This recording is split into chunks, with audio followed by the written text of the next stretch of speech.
श्री नारद जी महाराज ने पूछा, एक कथा सुनने से लाभ क्या क्या होता है? सनत कुमारों ने कहा, महाराज ये तो बहुत छोटी बात थी कि ज्ञान वैराग्य का वृद्धावस्था को दूर किए हैं। एक कथा किन किन व्यक्तियों के लिए लाभकारी है?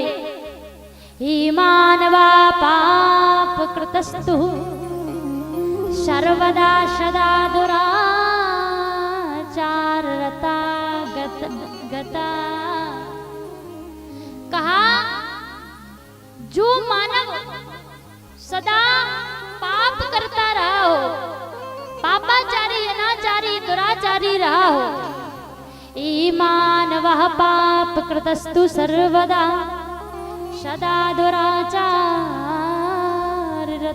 बीमार गगः क्रोधाग्नि दिग्दः कुटलाश कामनः सप्ताह यज्ञेन कलो पुनन्ति ते।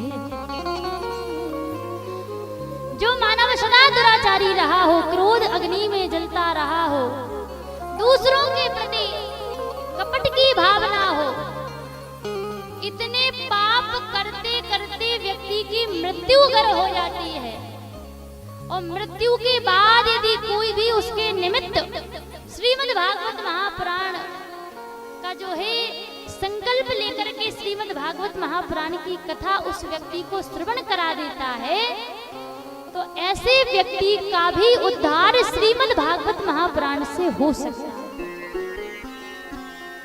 दूसरा कहा, जो वर्ण संकर पद्धति से उत्पन्न हुई संतान होती है उसका उद्धार भी श्रीमद् भागवत महापुराण से ही होता है। वर्ण संकर का अर्थ है कि माता किसी और बिरादरी से, पिताजी किसी और बिरादरी से, और ऐसी स्थिति में यदि संतान हुई है तो उस संतान के अच्छे भविष्य के लिए, उस संतान के अच्छे उज्जवल भविष्य के लिए श्रीमद् भागवत महापुराण ही सर्वोपरि है। जैसे ही श्री नारद जी महाराज ने सुना, नारद जी महाराज ने कहा,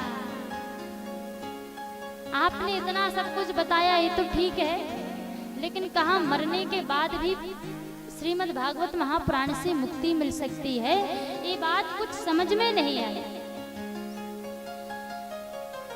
संत कुमारों ने कहा, महाराज बड़ा सुंदर प्रमाण है। तुकभंद्रा तटे प्रूव्रवमभूतमुत्तमं यत्र वर्णाश्वमेव सत्कर्म तत्परा। कहा, तुकभंद्रा नदी के किनारे एक गांव है जिसका नाम है उत्तम नगर, और उस गांव में एक ब्राह्मण रहते हैं जिनका नाम है आत्मदेव। बड़े ही जो है सुंदर प्रवृत्ति के और आचरण बहुत बढ़िया है। यज्ञोपवीत केवल एक काम है, भगवान का भजन करना, अपने यजमानों के घर में जाकर के अनुष्ठान कराना। कभी किसी से लड़ाई झगड़ा नहीं करते हैं, कभी किसी से झूठ नहीं बोलते हैं। और ठीक विपरीत है देवी जी जिनका नाम है धुंधली। धुंधली का स्वभाव कैसा है? बोले स्वभाव ऐसा है कि मानो यदि सामने वाले से बात करती है तो सामने वाले को लगेगा कि जख्मों पर किसी ने मिर्ची छिड़क दी हुई। और जब तक पड़ोसियों से लाठी चार्ज ना हो जाए, जब तक पेट भरने वाला नहीं है। और जब शाम को पतिदेव घर में आएंगे तो मानो ऐसी सती बन करके रहेंगी कि मानो सती अनसुईया के बाद में दूसरा नंबर धुंधली का ही हो। ठीक विपरीत पत्नी। और घर के बाहर गाय बंधी हुई है जो बांझ है, गाय के कोई भी बछड़ा बछड़ी नहीं है। आत्मदेव के पास में सब कुछ है, किसी चीज की कमी नहीं है। भगवान का दिया हुआ सर्वस्व सुख प्राप्त है, लेकिन एक कमी है कि संतान नहीं है। और दूसरा, घर में तुलसी का बिरवा लगा हुआ है जो समय समय पर सूख जाता है। 3 लक्षण यदि आपके घर में भी हैं तो समझ जाना कि कोई ना कोई दोष है। यदि घर में गाय है और गाय की कोई बछड़ा बछड़ी नहीं है तो कोई ना कोई दोष है।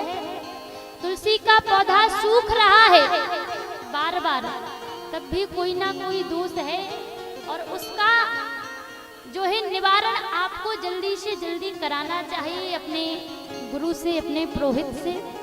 क्योंकि यदि घर में दोष रहते हैं तो हानि बहुत प्रकार से हो सकती है। एक तो संपत्ति की हानि होती है, दूसरी संतति की हानि होती है, और तीसरा सम्मान की हानि होती है। और आज यहाँ भी 3 दोष हैं और यहाँ भी हानियां हुई हैं। पहली हानि कि संपत्ति तो खूब आती है लेकिन ठहरती नहीं है। दूसरी हानि कि कोई संतान नहीं है, और तीसरी हानि हुई है सम्मान की। जैसे ही पता चला, पड़ोसियों में बात होने लगी, अरे भैया आत्मदेव की संतान नहीं थी, समझ में आता था, लेकिन हम आत्मदेव के यहाँ जो गाय है उसके भी बछड़ा बछड़ी नहीं है। आत्मदेव के यहाँ तुलसी का पौधा भी सूख जाता है। जैसे ही बात फैली तो जो अच्छी बातें होती हैं वो जल्दी नहीं फैलती, वो उनको बहुत समय लग जाता है। और आप चाहोगे भी कि अच्छी बातों में भैया ये फैल जाए। जैसे ये कार्यक्रम हो रहा है तो इसको जन जन तक पहुंचाने के लिए, फैलाने के लिए, प्रचार प्रसार करने के लिए कितने महीने लग जाते हैं। बैनर छपवाने पड़ते हैं और गांव-गांव में जाकर के बताना भी पड़ता है कि हमारे यहाँ कथा हो रही है। यूट्यूब से चलाया जा रहा है कि भैया जन जन तक कथा पहुंच सके। मानो अच्छी चीजों का प्रसार करना पड़ता है, लेकिन जो बुरी चीज होती है, गलत कार्य होते हैं, ना तो उनके लिए बैनर छपवाने पड़ते हैं, ना यूट्यूब पर प्रसारण करवाना पड़ता है, ना गांव-गांव जाकर के बताना पड़ता है। भैया उनका तो अलग ही एक मीडिया चलता है, पता नहीं कैसे और कितनी जल्दी बात फैलती है। जैसे यदि सूखी घास होगी उसमें एक तिल्ली छोड़ दी जाए माचिस की तो देखते ही देखते सारी घास जल जाती है। बहुत जल्दी आग जो है बढ़ती जाती है। उसी प्रकार ये बुरी खबरें भी होती हैं। आत्मदेव का ज्ञान नहीं दिखा, आत्मदेव की नम्रता की बात नहीं फैली, आत्मदेव महाराज की दोष की बात फैल गई। और जैसे ही दोष की बात फैली कि सम्मान में हानि हुई, सभी ने कह दिया आत्मदेव को कोई बुलाएगा नहीं। एक ब्राह्मण के लिए उसका सबसे बड़ा धन होता है उसका सम्मान,